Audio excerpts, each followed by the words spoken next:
Murakoze cyane. Thank you very much. First of all, let me thank the President of CAF, my brother, Patrice Motsepe, for, together with another brother, friend, President of FIFA, Gianni Infantino, the two inspired us to put up a good sporting facility for football like this one.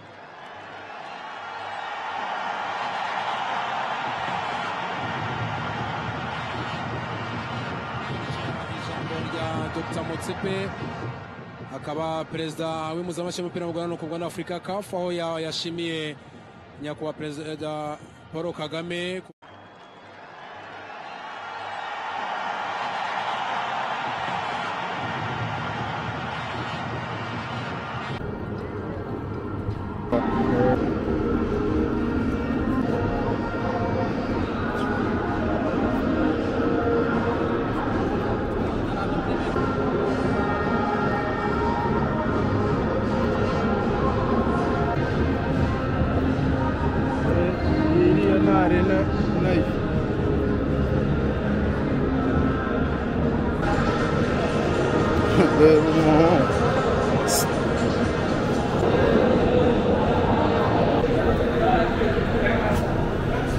Reba ya macupa mwangu badufatiyeho furi bya danje.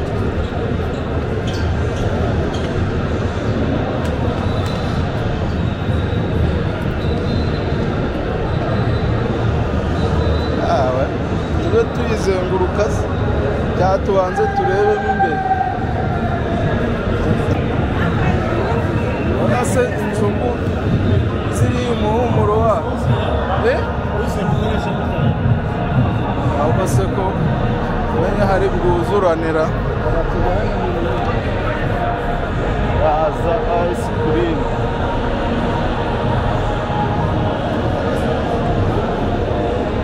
Female toilet. Simbyibuka hano hose huzuye.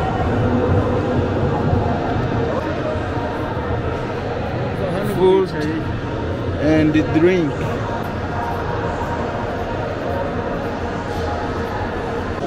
Safety you know the kunyara. Roast kid room. Yo babuza abana uza kubasabamo hano. This here roast kid room. Drink yo kwabonye ko hari ahantu hatarafatwa. Twinjirira hasi. Mbona hari naho bakiri kubabuzara.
Sampai mengincar masalah yang tak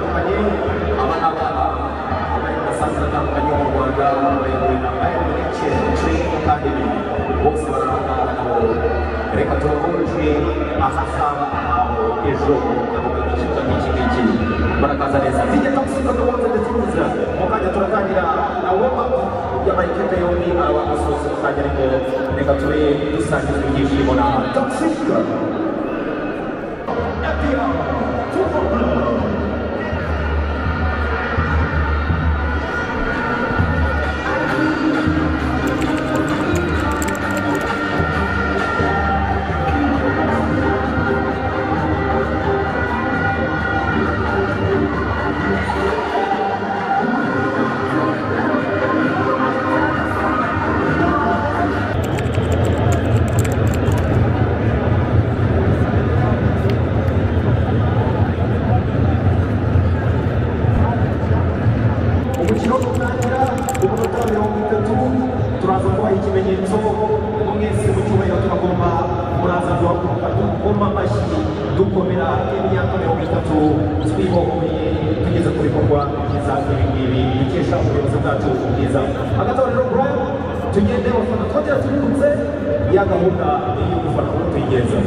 Amahoro Banyarwanda muriteguye iyo nagariye morale dukeneye ku munsi wa mbere dufungura stade oya Banyarwanda muriteguye twongera tuzamura urimo gusa rimwe kabiri gatatu Banyarwanda muriteguye abafana ba polisi murari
turakira abashyitsi bacu aho bari buze gufungura stade ku mugaragaro turaba tubireba ku isi zigiye zitandukanye dufite muri stade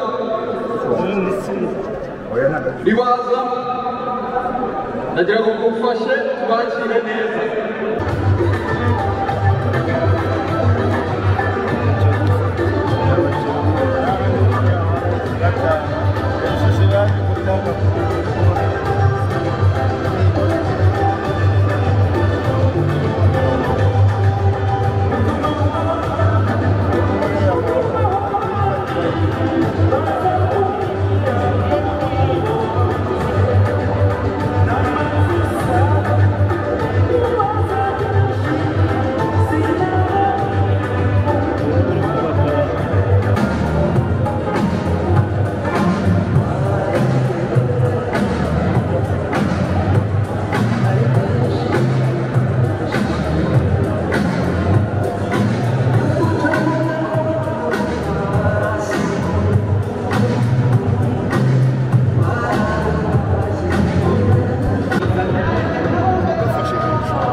guests, ladies and gentlemen, welcome or sing under Murakaza Neza to the Amahoro Stadium.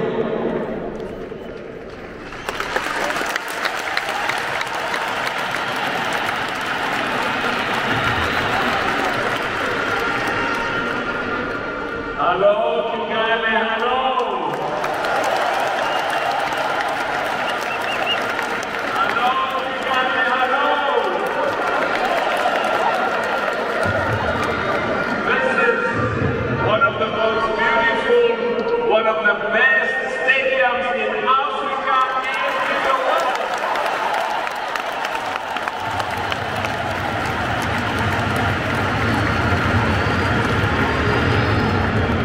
We as Rwandese, we as Africans should be so proud and thank our president for his leadership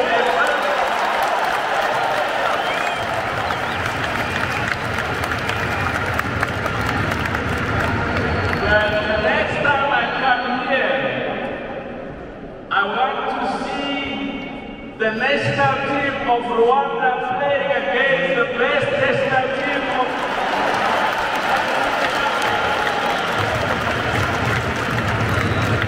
and I want to finish by saying, with your support, with your love, and with the talent, the football talent and the sports talent we have in Rwanda, we are going to win. Rwanda will win.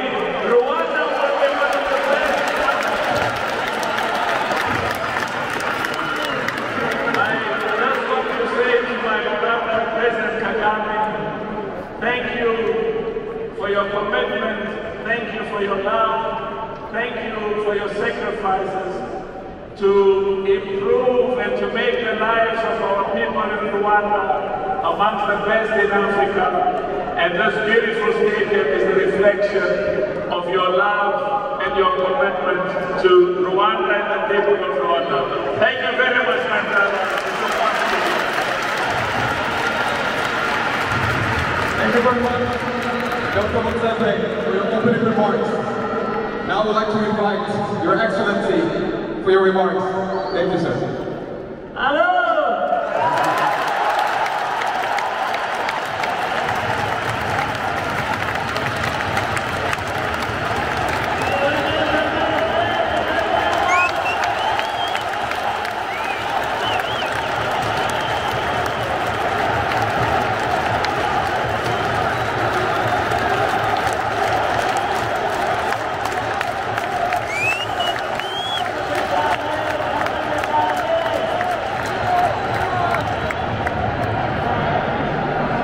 Thank you very much. First of all, let me thank the President of CAF, my brother,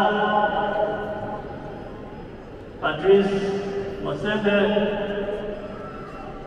for, together with another brother, friend, President of FIFA, Gianni Infantino, the two inspired us to put up a good sporting facility for football like this one.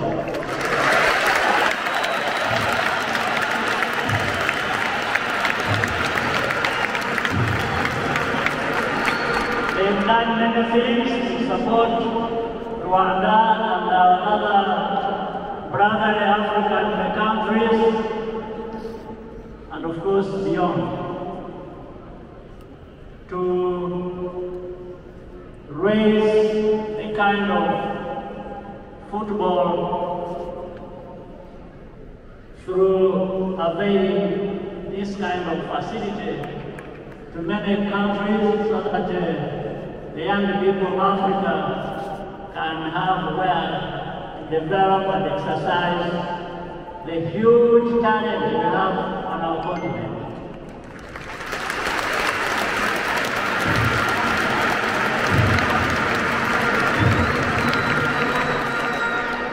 In fact, this will lead to more retention of our best talent instead of exporting them all the time.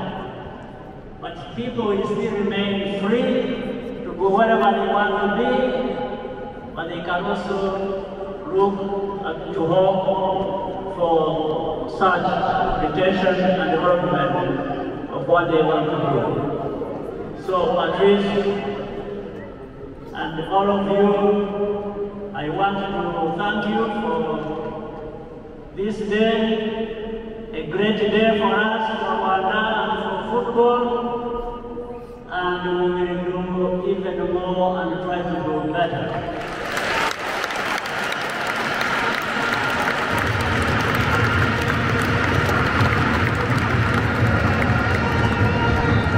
So now there is no excuse for our young footballing talent.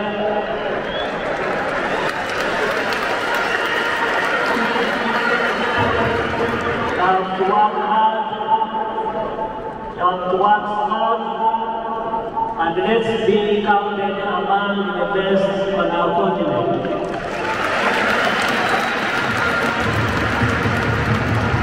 So I wish you a very good evening and a very happy day. More things are ahead of us coming.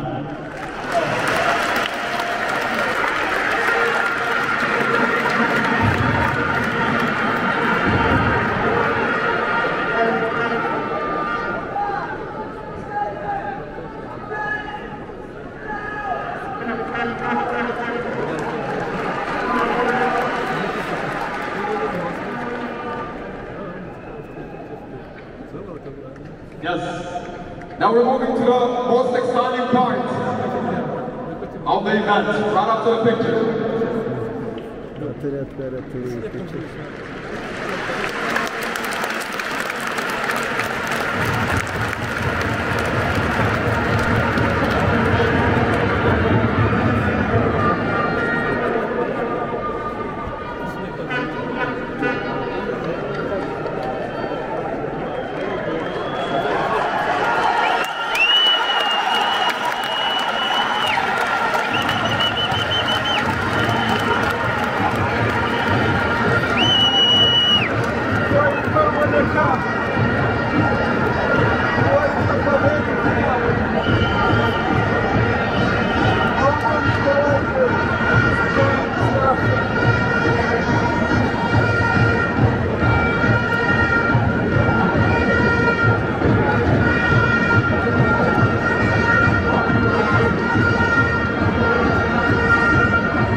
binjiye mu migino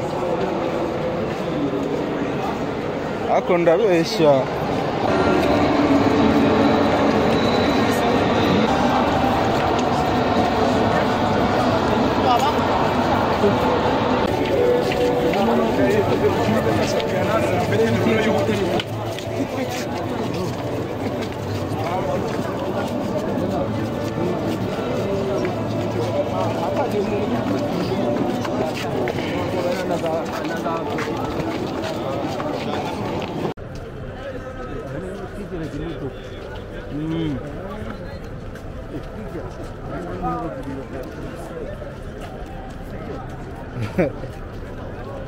urange simpazi ndabona ntahazi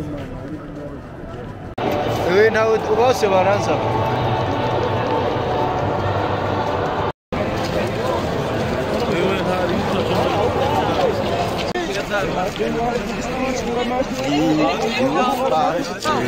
rero kuzi naho rero